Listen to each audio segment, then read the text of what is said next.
Bienvenue à l'émission Leadership et Entrepreneuriat chrétien. Bonjour. Aujourd'hui, nous continuons dans notre série d'enseignements sur l'appel de Dieu.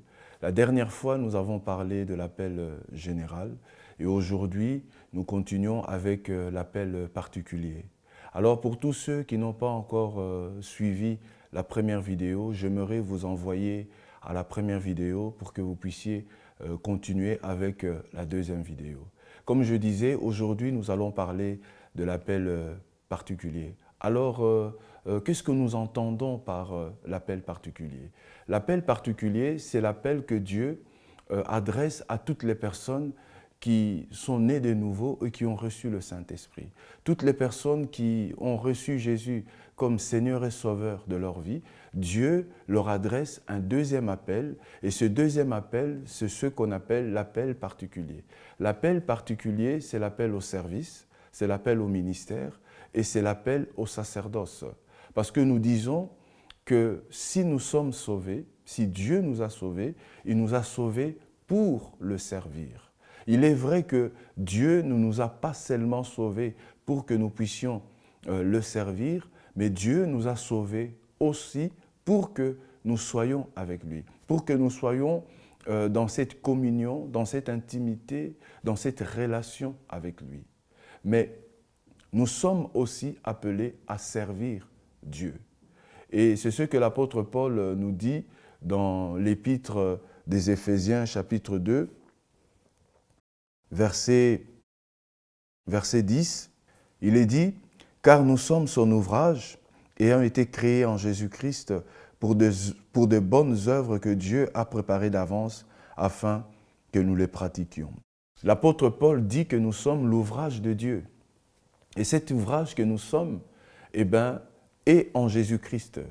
Et en tant qu'ouvrage de Dieu, nous sommes appelés à accomplir, à manifester, à réaliser les choses que Dieu a préparées d'avance pour que nous puissions les pratiquer.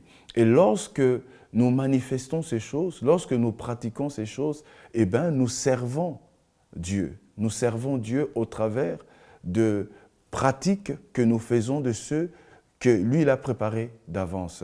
Et l'apôtre Paul continue en disant, dans Éphésiens chapitre 1er, verset 12, il est dit « Afin que nous servions à la louange de sa gloire, nous qui d'avance avons espéré en Christ. » L'apôtre Paul parle de la louange de sa gloire. Il dit « Afin que nous servions à la louange de sa gloire. » Donc nous comprenons que l'appel que nous avons, c'est un appel à servir à la louange de la gloire de Dieu. Et l'apôtre Pierre confirme cela aussi dans son épître de Pierre, 1 Pierre chapitre 2,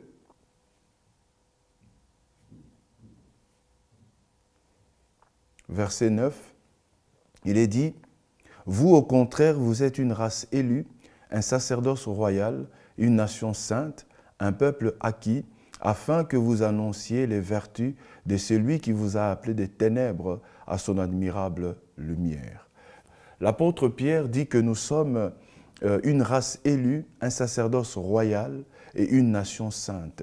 Et il dit que si nous sommes devenus une race élue, un sacerdoce royal, une nation sainte, c'est afin que nous puissions annoncer les vertus de celui qui nous a appelés. Donc Dieu nous appelle pour que nous puissions le servir. Et ici, il y a un mot qui m'intéresse plus particulièrement, c'est le mot sacerdoce.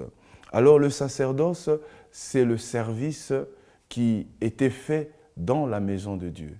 Et pour comprendre la notion du sacerdoce, il faudrait lire l'Ancien Testament. Dans l'Ancien Testament, lorsque Dieu va libérer les enfants d'Israël de la servitude pharaonique et des Égyptiens, Dieu va dire aux enfants d'Israël dans Exode chapitre 19, verset 6, il est dit « Vous serez pour moi un royaume des sacrificateurs, une nation sainte. Voilà les paroles que tu diras aux enfants d'Israël. » Dieu dit aux enfants d'Israël qu'ils vont être pour lui un royaume des sacrificateurs et une nation sainte. Israël était appelé, avait la vocation d'être un royaume, d'être une nation sainte, mais d'être aussi un peuple des prêtres, un peuple des sacrificateurs. Et lorsque nous parlons des prêtres, lorsque nous parlons des sacrificateurs, nous parlons du sacerdoce. Donc Israël avait reçu le sacerdoce de par Dieu. C'est-à-dire Israël était appelé à servir Dieu au milieu des païens qui se retrouvaient à Canaan. L'une des missions des enfants d'Israël, c'était de révéler l'unicité de Dieu. C'était de montrer qu'il n'existe qu'un seul Dieu, et ce Dieu-là, c'est Yahvé.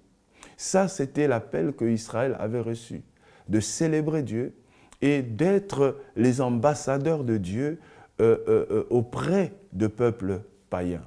Mais j'aimerais vous dire que dans cette communauté qui était composée des prêtres, de sacrificateurs, dans cette communauté qui avait reçu le sacerdoce, Dieu avait choisi une tribu.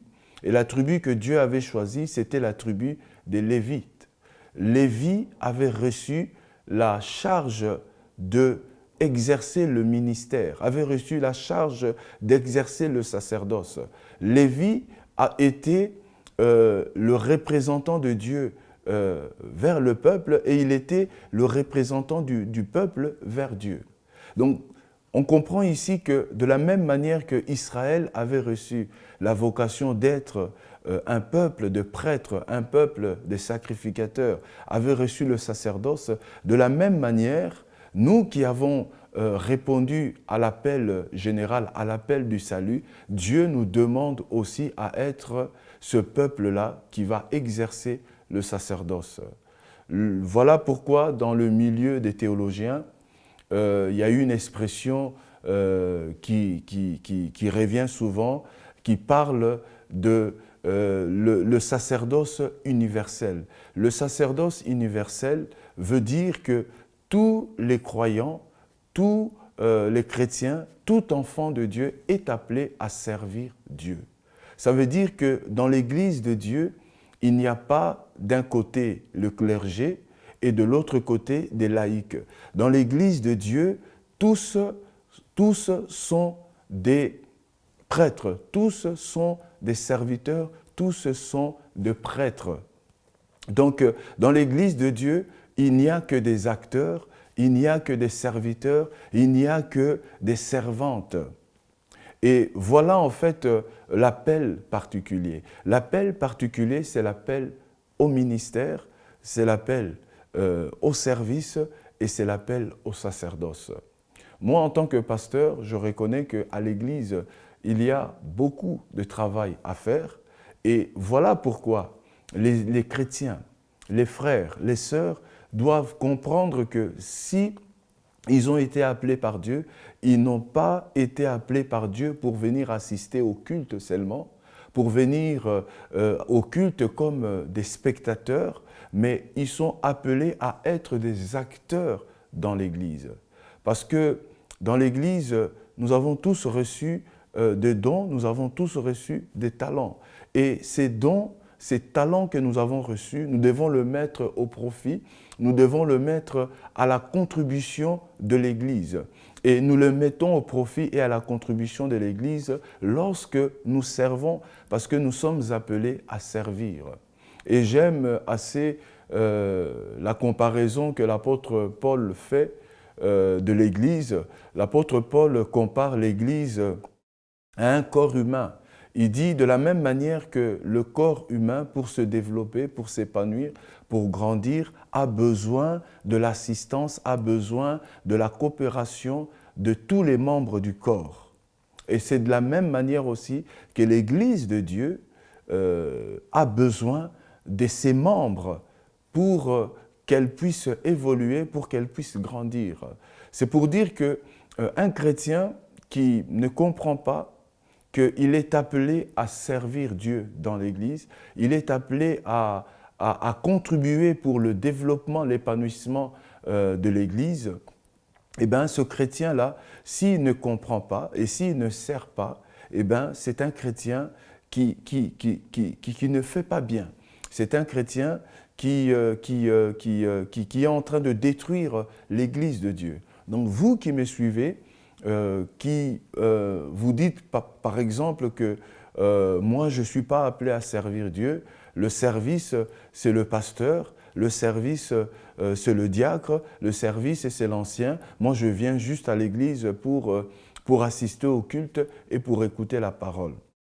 J'aimerais vous dire que ce n'est pas assez de venir à l'église pour écouter la parole et pour assister à la célébration. Vous êtes appelés à servir Dieu dans l'église parce que dans l'église de Dieu, il y a des besoins et vous devez combler ce besoin, vous devez répondre à ces besoins primaires qui sont à l'Église. Donc, nous sommes tous appelés à servir Dieu dans l'Église. Et ce service commence d'abord dans l'Église, mais ce service ne se limite pas qu'à l'Église. Nous sommes appelés à servir Dieu aussi dans le monde, dans la société. Alors, quelqu'un me posera la question, comment pourrais-je servir Dieu dans la société? Eh bien, tout simplement, lorsque vous témoignez de l'amour de Dieu, lorsque vous témoignez de ce que Jésus-Christ a fait dans votre vie, eh bien, vous êtes en train de servir Dieu. Lorsque vous contribuez à ce que ceux qui sont perdus retournent dans le royaume de Dieu, vous êtes en train de servir Dieu. Lorsque vous venez en aide aux malheureux, aux nécessiteux, aux affligés, aux orphelins, aux veuves, eh bien, vous êtes en train de servir Dieu. Parce que servir Dieu, ce n'est pas seulement annoncer la parole, ce n'est pas seulement témoigner, mais servir Dieu, c'est aussi faire du bien tout autour de soi.